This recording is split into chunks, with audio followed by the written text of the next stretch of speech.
महाराष्ट्राच्या नामवंत सामाजिक कार्यकर्त्या डॉक्टर इंदिरा आठवले मराठी विषयाच्या प्राध्यापिका हेड ऑफ द डिपार्टमेंट म्हणून सेवानिवृत्त आहेत। त्यांचं देशामध्ये राज्यामध्ये सामाजिक कार्यात मोठं नाव आहे। त्यांना आज त्यांच्याकडून आपण विद्यार्थ्यांना शिक्षणाविषयी मार्गदर्शन आणि एकंदरीत शिक्षणाविषयी त्यांचे विचार आपण आताच नुकतंच बजेट जाहीर झालेलं आहे। केंद्र शासनाने जाहीर केलेलं आहे आणि या बजेटमध्ये लक्षात असं आलं की शिक्षणावर कुठल्याही प्रकारे लक्ष देण्यात आलेलं नाही। त्याचा खर्च वाढवला तर नाहीच नाही, उलट कमी करण्यात आलेला आहे असं आपल्या लक्षात येतं। UGC जे पूर्वी UGCला आणि ज्या संस्था आहेत या संस्थांनी विद्यापीठांना संशोधनावरचा जो खर्च आहे तो खर्च अतिशय कमी केलेला आहे आणि तसंच ज्या काही विद्यार्थ्यांना शिष्यवृत्ती वगैरेच्या योजना आहेत त्याही कमी केलेल्या आहे। मी एकूण सर्व शिक्षणावरचा जो खर्च आहे तो कमी केलेला आहे। आपला भारत देश जो आहे तो आज तरुणांचा देश आहे। तरुणांची संख्या या देशात जगभरात अधिक आहे आणि या अशा देशामध्ये शिक्षणावर जर खर्च जेवढा लागतो आहे तेवढा जर नसेल तर आम्ही आमच्या आमचं भविष्य आहे त्या मुलांना आम्ही कसं घडवणार आहोत, त्यांना आम्ही कोणत्या दिशेने नेत आहोत हे आपण लक्षात घेतलं पाहिजे।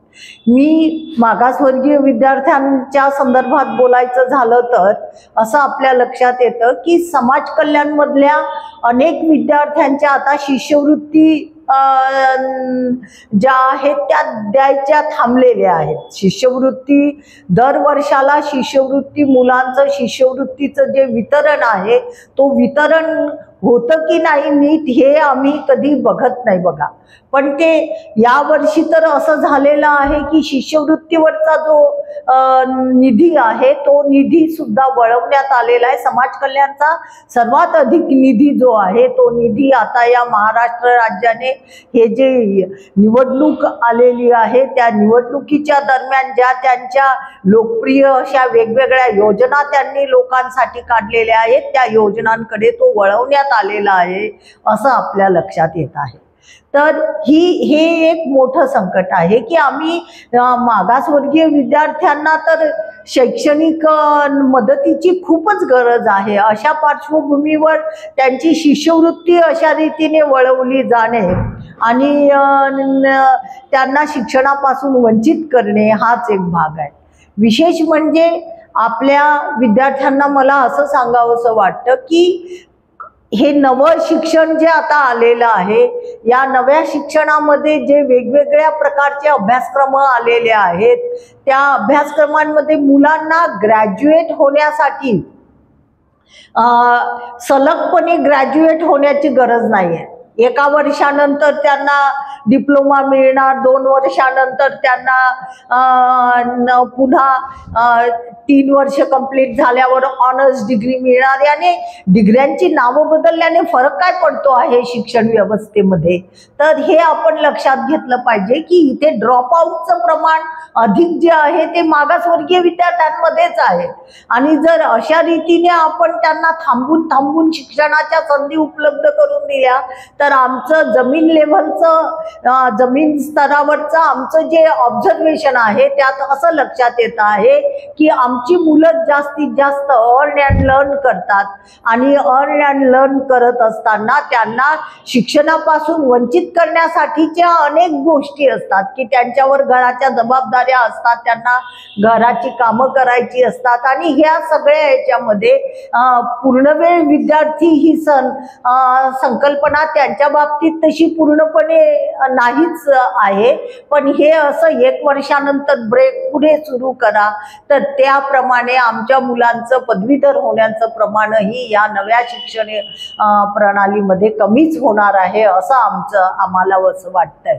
आणि महत्त्वाचं म्हणजे आमच्या या मुलांनी जर 1 वर्ष थांबून पुढच्या वर्षी पुन्हा ऍडमिशन घेतलं तर याच्या शिष्यवृत्तीचे काय प्रश्न असणार आहेत, याच्या शिष्यवृत्त्या कशा देणार आहेत. या नव्या एज्युकेशन पॉलिसीमध्ये आमच्या मुलांना शिष्यवृत्तीचं काय, कारण फर्स्ट इयरला ऍडमिशन घेतलेल्या मुलाला 3rd इयर पर्यंत स्कॉलरशिप कंटिन्यू केली जाते. आता जर त्याला ब्रेक घेतला, त्याने मध्ये ब्रेक घेतला किंवा या कॉलेजमधून एक विषय करायचा, दुसऱ्या कॉलेजमधून एक विषय करायचा, असं जर त्यांचं क्लस्टर मधून जर त्यांनी एक विषय केला तर मुळात त्यांची ऍडमिशन, त्यांची स्कॉलरशिप कोणत्या कॉलेजला येणार आहे. त्याचे 2 विषय एका कॉलेजला, 2 विषय एका कॉलेजला, तर त्याच्या अटेंडन्सचं काय होणार, त्याला स्कॉलरशिप कुठून मिळणार, हे सगळे प्रश्न आज आहेत. पण मला एवढंच सांगायचं आहे की बाबासाहेबांनी आणि महात्मा फुले यांनी शिक्षणाला सर्वच सामाजिक रिफॉर्मर जे होते त्या सर्वांनी शिक्षणाला सर्वात महत्त्व दिलेलं आहे.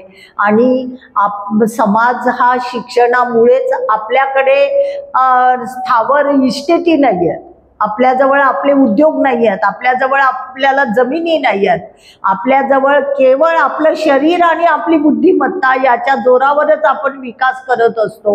आणि ते शिक्षण आपण घेतलं पाहिजे आहे आणि शिक्षणाकडे आपण बिलकुल दुर्लक्ष नाही केलं पाहिजे. आपला आदर्श नेहमी बाबासाहेब आंबेडकर हेच राहिले पाहिजे आहेत की ज्यांनी एवढ्या प्रतिकूल परिस्थितीतून आंदोलनं करत असताना, आपल्याला या सगळ्या व्यवस्थेशी स्ट्रगल करत असताना सुद्धा एवढ्या डिग्र्या बाबासाहेबांनी घेतलेल्या आहेत. तेच आपल्या मुलांनी कायम लक्षात ठेवायला पाहिजे आणि तोच आपला महान आदर्श. आपण आपल्या शिक्षणाकडे दुर्लक्ष न करता, आपल्याला कठीण परिस्थिती आहे, आपल्याला कामधंदा करावा लागत आहे, आपण काम केल्याशिवाय आपण अभ्यास करू शकत नाही, पण आपलं काम करून सुद्धा, अर्निंग करून सुद्धा आपण अभ्यासाला महत्त्व दिलं पाहिजे. कारण ज्ञान हीच आजही जगामध्ये विकास करण्यासाठीची मोठी उपलब्धी आहे आणि त्याकडे आपण दुर्लक्ष करू नये. आपल्याला अतिशय समोर प्रतिकूल परिस्थिती आहे, शिक्षणाची व्यवस्था, आपण शिक्षण थांबवावं यासाठीच आपल्यावर थोपवण्यात आलेल्या आहे नव्या पॉलिसीज, असं आपल्या लक्षात येतं. तरी आपल्या मुलांनी या परिस्थितीतही शिक्षणाला महत्त्व दिलं पाहिजे आणि शिक्षण घेतलंच पाहिजे.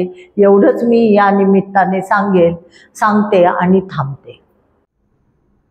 अनिल वैद्य या चॅनलला लाईक करा आणि सबस्क्राईब करा. सबस्क्राईब करायसाठी बेल बटनचा आयकॉन दाबा.